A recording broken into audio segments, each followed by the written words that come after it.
Here's Mythic Battles Pantheon Poseidon. This is going to be the water adventure here. It's going to be a pretty good sized box. I mean, it's about taking the size ride, but super, super thick. And it's very, very deep. So the first thing you'll notice when you open it up is everything's going to be in French and English. I'm just going to talk about the English side of things. You're going to get a rule book here. This one's in French, and this one will be in English. I'll take a look at this in just a second. Let's keep opening this up and see what's inside. You're going to get a bunch of minis, which we'll go through each one individually. Now, I have opened this up and played with some of it, which is why it's all kind of moving around in here. Normally, it would stay in its spots. Some really great-looking miniatures. And I kind of punched some of this stuff as we were playing and what we wanted to use, and I'll take a look at each of this stuff individually, but it will all fit back in there fairly nicely. So I'm going to punch this out, and I'll come back and see you guys in a second. So what you're going to get here is the rule book. I'm going to go through this kind of slowly. So you're going to get a couple new game boards here that will be included. You're going to see some new terrain types. You're going to have some reefs and islands and wrecks. There are going to be new recruiting units with these boats. And you're going to have some setup and deployment here. Let's scan back just a little bit. You'll see the sequence of play. You'll be moving some ships around, destruction of ships. Everything is very clear if you like the original book. You're going to get a 2-player campaign, Blood-Drenched Tides. And you have some different scenarios here. Try not to look too closely if you don't want any spoilers. There's going to be some special rules that will be included. And then what happens if you win the campaign and kind of how you win it and how you score it. Another 2-player scenario, the Olive Trees of Discord. Then you're going to have the Precious Cargo scenario. The Walls of Troy. Now this one can be played 2 to 3 players. Wow, this is some beautiful artwork. I mean, this game is just amazing with the artwork. Scenario 4 is a 2-player called The Message. 5 is the Trimmy Graveyard. You can see kind of how it's blocked out there. This is a very neat one. The Prisoner of the Minotaur, Scenario 6, which is a 2-player one. You can kind of see the makeup here. You have some really cool monsters in this one. 7 is the Capture of the Cyclops. That's a 2-player scenario. Then Scenario 8 is 2-player Poseidon's Betrayal Unmasked. And this one's really neat, but it's a clincher for sure. And then you can have some different kind of setups here. So this is the cardboard that you're going to get in the game, really. So let's talk about a few of these. These are going to be your reefs. These are aquatic. So whenever a ship enters this space, they're going to take a 4-dice attack. So they will have to take damage when they get on the reefs. Isles are just placeholders. These are just going to be placed on the board and you can't move through it, but there'll be little islands that will be on the board. Now these 2 groups are wrecks. They will be on the board. They're not aquatic areas. They cannot move. The area is reduced to a capacity of 1 on the wreck itself. Some wrecks may be attacked and rammed. They have a defense of 6 and a vitality at 2. So the wrecks will be little spots that you can utilize in your strategy in the game. Now, in this game, you're going to have these ships that you can bring out. They are going to be recruitable. They cost 1 recruitment point each. They're represented by tiles on the battlefield, not by miniatures. And they have the back and the front of the ship that you can see that's kind of crossed off there on the white. Unlike normal units, which are unique, they have the same basic stats, and I'll show you what those are later, but they each are going to have their own stats, so you can recruit these boats in addition. Each boat is also going to have a transport limit, which they will have, and I'll show you what those are later. You're also going to have these little cardboard tokens that will be utilized during the game, and they're fairly good quality. I like these. These are a little small, these are bigger, but they utilize the game pretty well. Now, these are going to be damage tokens. These will represent 1, and these will represent 3 as the boats take damage, etc. There are some new rules about these ships and about boarding them and taking them over. And you take over a ship by just putting your own miniatures on it. So say this was empty and you put your miniature on it, then you would take ownership of this ship. Let's take a look what we get here with the Charybdis. He has a mighty throw. Now he's going to have a lot of damage that he can soak up. Abysmal Maw, make all 6-die area attack in all adjacent areas. And this guy's going to be a big dude. He's going to take up a lot of space on the board. You will also get Theseus. And he took up a little bit of damage. He's got Monster Slayer, Leader, and Guard. He'll also give you some Art of War. Search your deck for a Theseus activation card and add it to your hand to the end of the current. These gains +2 offense and +2 defense and initiative. Or once used per turn, when he's decided to be the target of an attack, he may immediately walk 1 area. And that's a pretty good one right there. You also get this aquatic animal, Polyphesis. He'll soak up quite a bit of damage, actually, for such a small guy. He'll have attack of 7, archery of 3. Remove a 3D terrain element from Polyphesis' area and place it back in the box. If you do this, make a 7-die range 3 attack. That's pretty powerful. And then every attack he makes is assumed to include enough blank results to make a mighty throw against the target. So, and the last one will be Cilia. She has Gem Collector, Mighty Throw, and Block. She can soak up quite a bit of damage here. She's a nasty little character. And she has Tentacles. When Cilia is deployed, place up to 4 units of tentacles in different areas in her surrounding. And her Fury, at the end of her activation, place up to 2 tentacle miniatures in her surroundings. These may form new units and or replace losses from existing ones.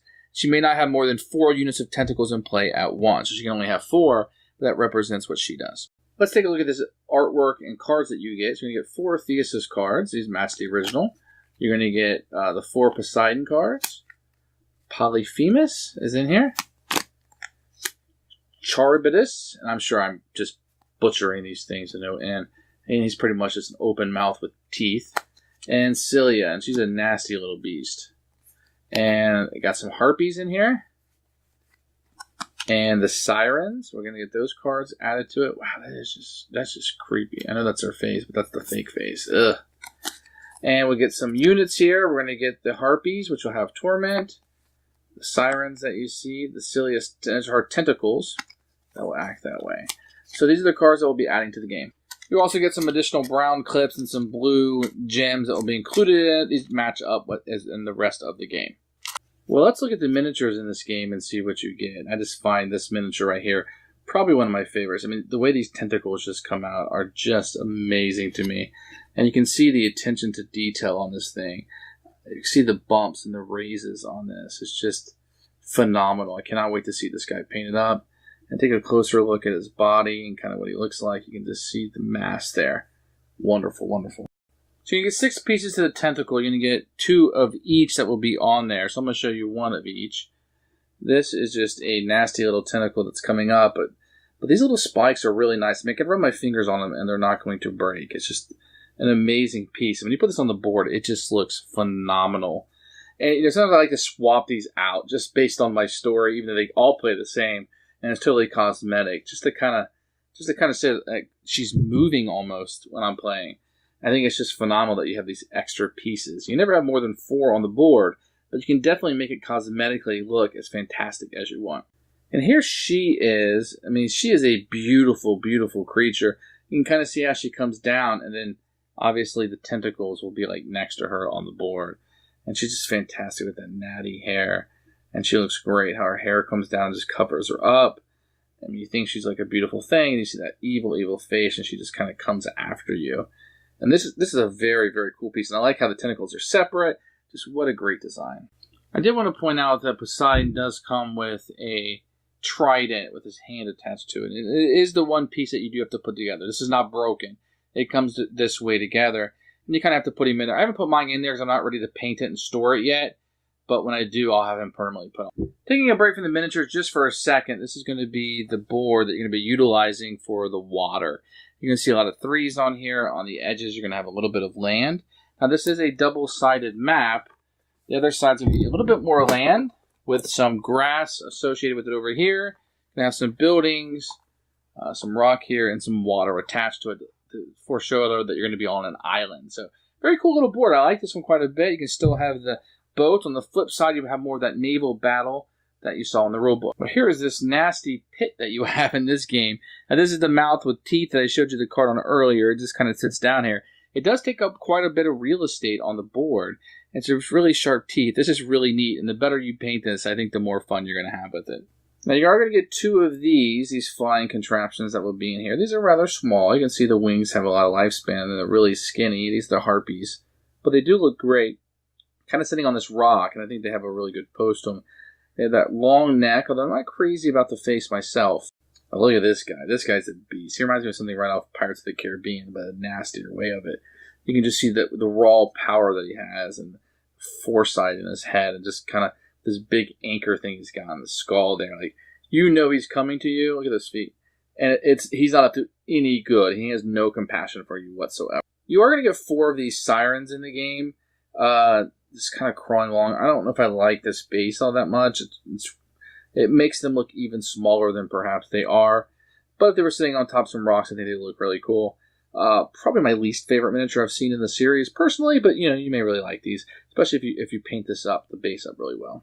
You get 2 more tentacles. These are exactly alike, but these are smaller ones than what you saw in the other set and the first little packaging. So this will be the little second little packaging that you'll get. Then we'll jump into our heroes a little bit. This guy looks like he's ready for battle. Obviously, these aren't going to look as cool as those gigantic monsters that I showed you. But man, the detail of this is just incredible. You can see his bald head. He's ready to go. His sword is going. The flowing robe. He is ready to fight some people. You can see the battling snakes on his head. The wind is flowing through. And he is just a fantastic mentor. Even the wording on his sword there. And you can see her. She's got this whip thing going through here. And she is ready for battle. She's kind of waiting, like, come at me, buddy. Just a gorgeous little piece. And it looks fantastic on this base. Well, not as imposing as some of the other monsters. I mean, this guy would be frightful in real life. Bringing this piece of rock here that he's throwing out. And he looks just great. I like this one quite a bit. And he's really fun to play with. These big old feet with no shoes on. He just looks like a monster of a powerhouse. So that's Mythic Battles Pantheon Poseidon. I really do like the 2-player campaign.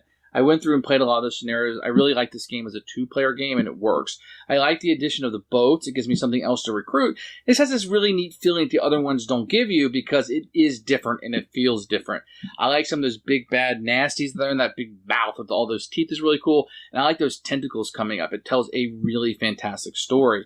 Now, if you're a fan of the Poseidon, this is obviously something that you'll want to dive into. It's one of my favorite ones. It's very different than the other ones. It has a different feel to it. And I like that quite a bit. So, Mythic Battles Poseidon, it's probably not the first one that I would jump into, but once you get into some of the good ones and you want a good 2-player campaign and you like the water aspect, this is definitely one to jump into and to play. It's a great addition. Thanks for watching the video. I really appreciate you tuning in. If you liked it, please like it and hit that little subscribe button. That really helps out the channel, lets us know that you're getting the videos that you want. If you agreed or disagree with what I said, feel free to comment below. I'd love to hear what you have to say, and I promise that I will comment back. Thanks for watching, and everybody else, keep playing games.